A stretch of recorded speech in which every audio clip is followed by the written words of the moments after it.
Arknights is out for a while now, and since the beginning, many things have been added to the game.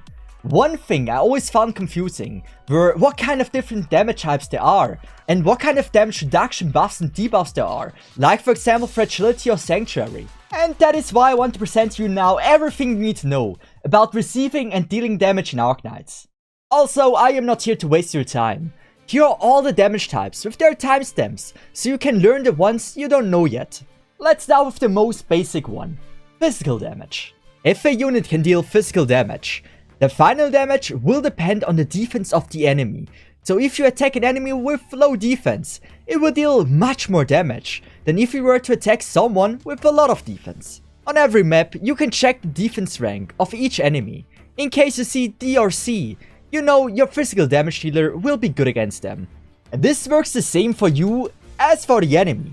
In case you have an operator with high defense, the physical damage of the enemy will be easy for you to deal with. Some might be wondering though, but hey, Gen Alter and Yato Alter still deal so much damage against high defense enemies even though they have physical damage. Kitchen Werewolf asked the same question on Reddit, and to explain that briefly, certain characters can defense ignore or at least reduce the defense of the enemy to some extent, allowing them to still deal a shit ton of damage against an enemy with a crazy amount of defense.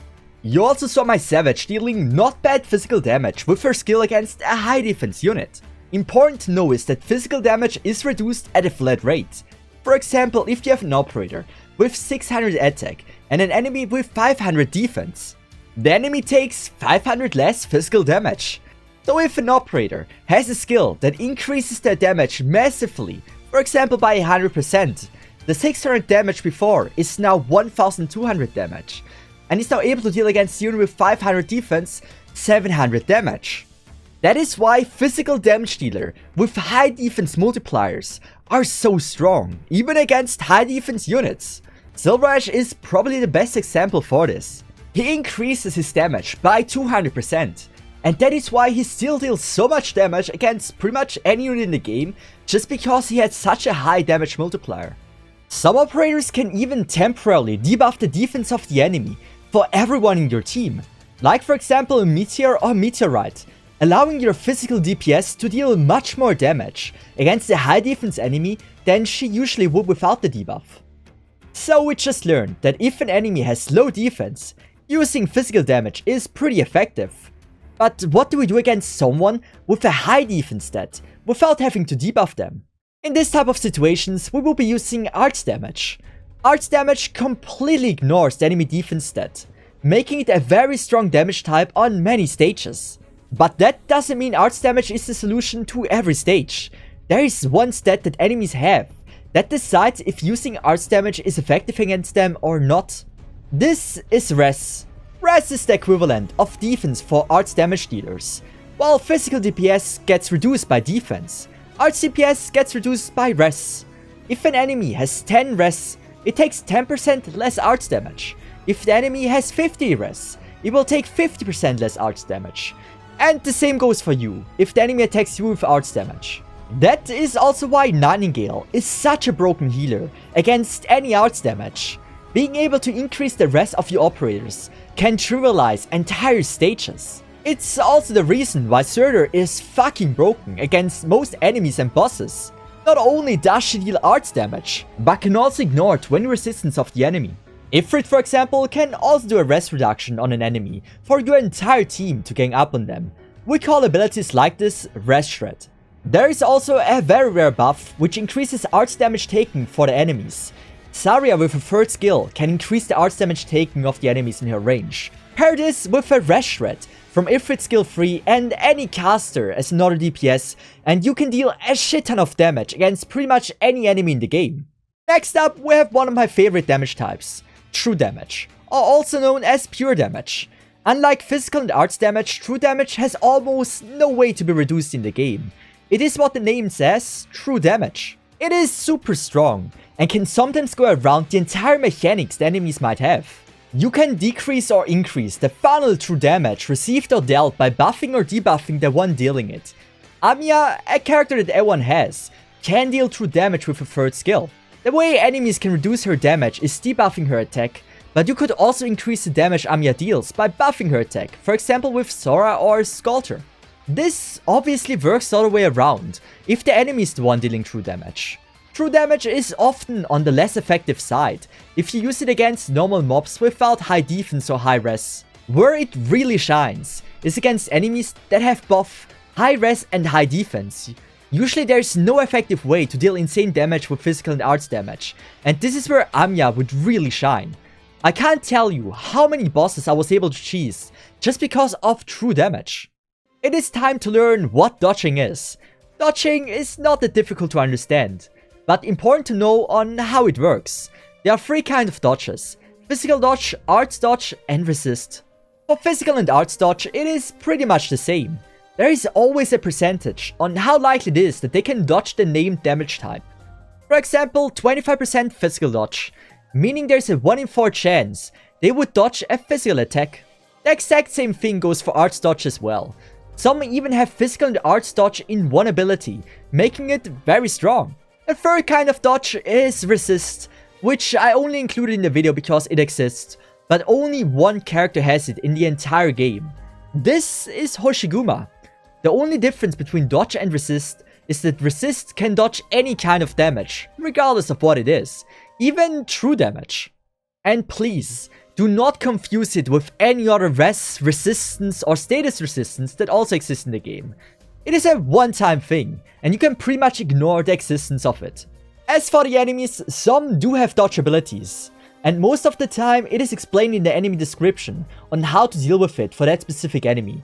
But often with the ability Silence or statuses like Stun, Freeze, you can disable it. Next on the list is a very simple one: Poison or Dot Damage. I'm not even sure if it has a specific name, but some units or enemies can deal this kind of damage. This type of damage can be physical or art damage.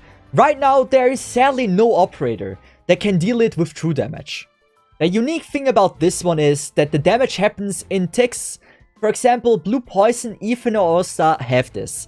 Once the enemy gets hit with it, they take multiple hits after, either physical or arts damage, stated in the skill description. While this type of damage is usually not known for its great damage, some enemies require a certain amount of hits rather than damage. Specifically against those, this type of damage is insanely strong.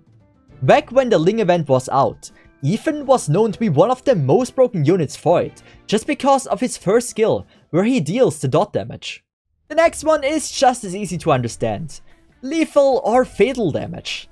Let's be honest, most of us know what it means, but I still felt I would need to include it for the sake of having an all-in-one video. As the name suggests, if you would die by that hit, it is considered lethal or fatal damage. Some skills or traits get activated when the condition is fulfilled, like for example all the Doll Keepers get a second life once lethal damage is dealt. Some operators are even immune to lethal damage for a few seconds, like Surtur, Spectre and Blaze. Silence Altar can even give this buff to someone in your team. Enfeeble, also known as Weaken, is a rather new debuff you can inflict on your enemies. Every operator that can inflict Enfeeble has also a percentage along with it. If it says 10% Enfeeble, it means enemies deal 10% less damage. If you have a Virtuosa that can inflict 50% Enfeeble, they deal 50% less damage, which is pretty neat. You might have heard about Sanctuary before. Only a few operators have it, but in theory it's a very strong buff to have. It reduces the physical and arts damage by the corresponding amount stated in the description. For example, Eunectus gives herself a 20% Sanctuary if she has less than 50% HP, meaning she takes 20% less damage. At the moment there are only very few operators with the Sanctuary buff, but Hypergriff could potentially cook some cool buffers with it. The last of the damage related debuffs we're talking about is the Fragility effect. It's among the more common debuffs in the game. One of the most well-known operator to have this debuff is Suzerain.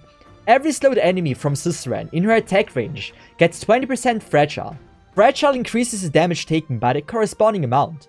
Meaning, if Suzerain uses her skill free, she has an insanely big Fragility debuff range that heals your allies and slows the enemies. It is a very nice buff to have, and being able to deal more damage is always super helpful, especially when you try to brute force the stages. The next thing I'm pretty much forced to include it. even though I believe it is not required to know about it. So based on what I previously said, if an enemy has more defense than the operator that attacks it, that means the damage should be 0, right? Same question can be asked for arts damage. If the enemy has 100 resistance, that means it won't take any arts damage, right? In case you're wondering about that, then you pretty much understood the most important things about damage. The thing is though, I have to introduce you to a hidden damage type. This one is called minimum or scratch damage. Every operator and enemy deals a minimum of 5% of his attack as damage. That is why you have to deal some okayish damage against this high defense unit. So it doesn't matter how much defense or res you or your enemies have, you will end up still taking 5% of their attack as damage, and so will they from your unit. The reason why I'm talking about this is not just that it's an interesting thing to know about, but also because some operators can increase the minimum damage dealt. For example, Acid Drop and Project Red. The talent of Project Red says, every attack will deal damage equal to at least 30% attack. It neither states if it's arts or physical damage. That is because it is neither. This talent really increases the minimum damage of Project Red and lets her deal a fixed amount of damage based on her attack. And obviously I saved the most complicated, but also the most interesting one for the end. Elemental damage. It can be quite confusing, not gonna lie. Possibly because it's the newest damage type in the game, and it has many different effects. Also, the official translation really sucks ass. There are in total 4 different elemental damage types you can receive. Nervous impairment, corrosion damage, burn damage, necrosis damage. You might have noticed the white ring that slowly depletes when an enemy deals elemental impairment to you. The official term of the game would be elemental damage, but for reasons we won't use this one, and will refer to the depletion of the white ring as elemental impairment. As for what we call the white ring, this is your elemental HP. It's not the same as your normal HP bar, it's only the white circle. Once the elemental HP, the white ring, is depleted, something called elemental burst happens. This is the effect of the corresponding elemental type that goes into effect. For example, an enemy inflicts nervous impairment to you. You now take heavy true damage and get stunned temporarily. This is what we call elemental burst. Now you can see your elemental HP recharge until it's full. During that time, you're not taking elemental impairment to your elemental HP bar, and no elemental bursts can happen. Let's summarize it again. The white circle is the elemental HP you have. Elemental impairment is what enemy uses to decrease your elemental HP. Elemental HP at 0 means an elemental burst will happen. Elemental burst is the effect you get depending on which elemental type you were getting attacked by. For example, nervous impairment. There are also more elemental burst effects. Corrosion damage. The operator receives heavy physical damage and the defense will be permanently reduced. Plus the defense reduction can stack. Burn damage. Operator receives heavy arts damage and temporarily reduces their res. And at last we have necrosis damage. If your operator is inflicted with it, you take periodically arts damage and lose SP for a period of time. The best way to keep your elemental HP up is by having an elemental healer, which is for example Honeyberry, which when she heals can restore some of that HP, which is super nice. And in case you don't have an elemental healer, you just need to understand you have no way of preventing the elemental burst to happen. So you can already think ahead of like, what do I need to do to make sure I'm not dying from it. And also since recently, we're also able to deal elemental impairment on enemies. Operators like Virtuosa or Diamante can deal it to enemies. Normal and elite enemies need 1000 impairment to proc the elemental burst, while bosses need 2000. Those points are automatically built up by them attacking with necrosis damage. The effect of the necrosis damage is also a bit different. Enemies inflicted by this status get Enfeeble. Remember the 50% damage reduction on the enemy we talked about earlier? This was from a necrosis elemental burst we dealt on Patriot. Additionally, they also take 800 elemental damage over time for a short time after the elemental burst happened. So it pretty much means enemies under the effect deal less damage while taking some elemental damage. But this is also where Hypogryph, or at least the translation team, made me and many other players very confused. Officially, elemental damage were called the hits on the elemental HP bar, but with the addition of necrosis elemental damage, we got a completely new damage type in the game with the same name. And that is why many in the community choose to just not go with the official terms.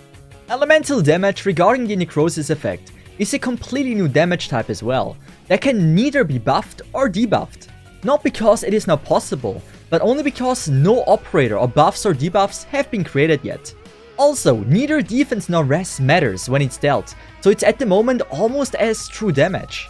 Enemies can also not dodge elemental damage, which I also didn't know before creating the video. Another thing worth mentioning is that Hyperglyph added two things to all enemy descriptions, which are elemental res and effect resistance. Elemental res is, as the name implies, the res for elemental damage, as the more elemental res the enemy has, the less damage it will take. As for the effect resistance, which is again a terrible translation, we will call it impermanent resistance, already making it much easier to guess what it could be for. The higher the impermanent resistance is, the harder it is to get the boss to deplete their elemental HP. Since this is a completely new mechanic, every boss and every mob in the game have an E rating in both categories, meaning they have pretty much none. And this is pretty much everything you need to know about dealing damage in Arknights and receiving damage in Arknights. And I know I could have really went more in depth in many subjects, but since this is aimed towards newer players in the game, I wanted to keep it brief and understandable, even though for the last section with elemental damage I know it's almost impossible. And that is also why I would recommend you if you want to learn more about elemental damage. Check out this video from DragonGGY. In the first 5 minutes of the video, he also explains exactly how it works. It was really well done, and hearing it a second time from someone else with a different wording really can help you a lot understanding how it works. In the end, it is very confusing, it's very in-depth, and if you just started off the game, you don't need to know it. Until you have to fight someone with elemental damage, it will take a while, maybe a few months.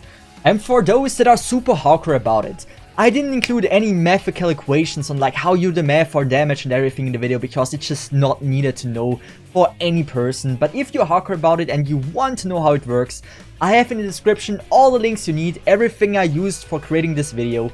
And so if you want to have a field day with learning everything about the game that you don't necessarily need to know but you're just hardcore about it, feel free to do so, links are in the description. But with that said, I hope you enjoyed this video. If it was helpful for you, maybe leave a like and subscribe.